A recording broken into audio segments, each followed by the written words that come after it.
আবে গাইস, তোমরা তো দেখছোই আমি তো এসেছিলাম সামান্য একটা পোশাক পরে এদের কাছে, যে এরা আমায় কতটা ভালোবাসে, কতটা বিশ্বাস করে।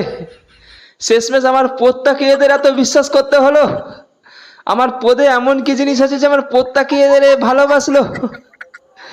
বোকা চুদিগুলো। তাও আবার এখন ভাদ্র মাস না।